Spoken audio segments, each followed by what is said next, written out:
Assalamualaikum warahmatullahi wabarakatuh. Apa kabarnya anak-anak Mi semua dari kelas 6A, 6B, 6C, dan 6D? Miss harap kita semua dalam keadaan sehat dan masih tetap semangat dalam melaksanakan pembelajaran jarak jauh pada hari ini ya. Meneruskan materi yang sudah Miss jelaskan pada minggu lalu, sekarang kita lanjut pada materi berpola pikir inovatif. Nah, yang pertama, apa yang dimaksud dengan inovatif?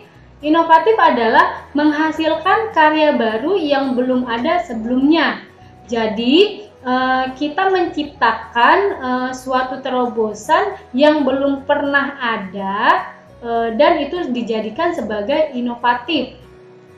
Nah, yang kedua yaitu inovasi. Apa yang dimaksud dengan inovasi?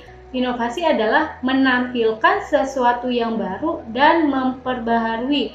Jadi yang sudah ada kita perbaharui lagi menjadi terobosan yang lebih baik.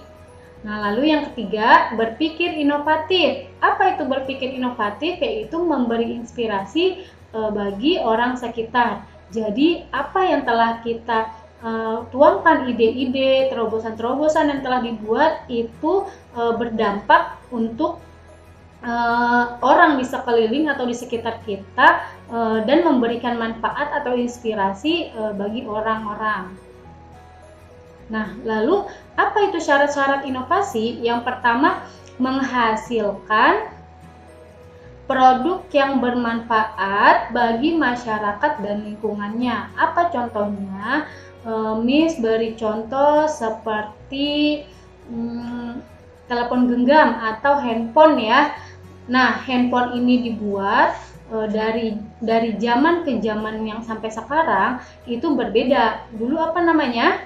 Miss sudah jelaskan di materi sebelumnya. Dulu namanya itu adalah pesawat telepon sederhana, betul.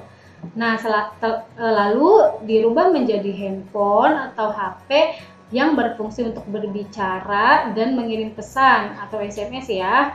Nah, kemudian berkembang lagi seiring berjalannya zaman atau waktu menjadi Android atau telepon smartphone. Nah, yang memiliki banyak multifungsi. Dan itu adalah merupakan bentuk nyata atau manfaat telepon yang bisa kita rasakan sampai sekarang, karena dengan telepon juga kita dapat berkomunikasi dengan keluarga kita yang berada jauh dari kita ya. Nah, itu salah satu bentuk contohnya. Yang kedua, menghasilkan produk yang relatif baru. Nah, inovasi ini digagas untuk menciptakan produk-produk yang baru yang belum pernah ada diciptakan di era yang semakin maju.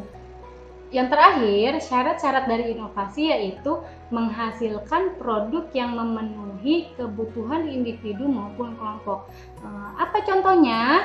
Miss berikan contoh alat transportasi ya. Coba kalian sebutkan contoh alat transportasi. Nah, kalau di udara itu ada pesawat terbang. Kalau di darat ada banyak lagi ya. Itu ada kereta, ada mobil, ada motor. Nah, kalau di laut itu ada namanya kapal laut.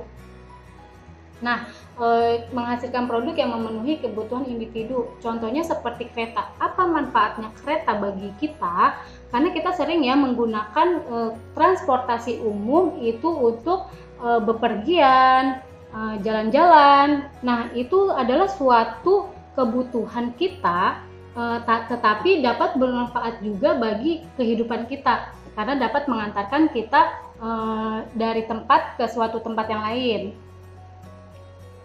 Nah, beberapa ilmuwan yang diakui di Indonesia sebenarnya banyak ilmuwan hebat dengan karya yang penemuannya diakui dunia.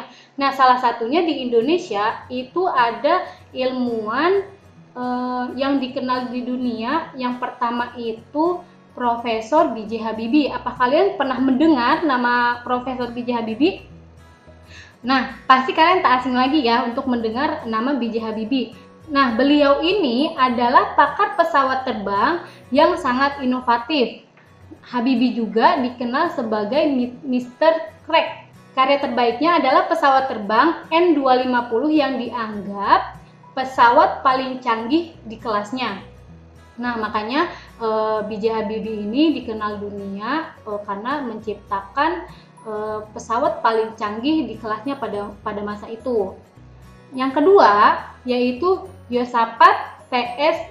Sumantio. Nah, beliau ini adalah penemu radar 3 dimensi atau 3D. Pengabdiannya di bidang antena, sensor, dan radar membuat Jos meraih berbagai penghargaan dari Chiba University. Nah, orang-orang hebat ini adalah mereka yang punya ide-ide kreatif, ide-ide cemerlang yang dapat mengharumkan namanya dan bahkan diakui oleh seluruh dunia ya. Maka dari itu, Miss pesan kepada kalian semua, jika kalian ingin menjadi orang yang sukses, menjadi orang yang berhasil, kalian harus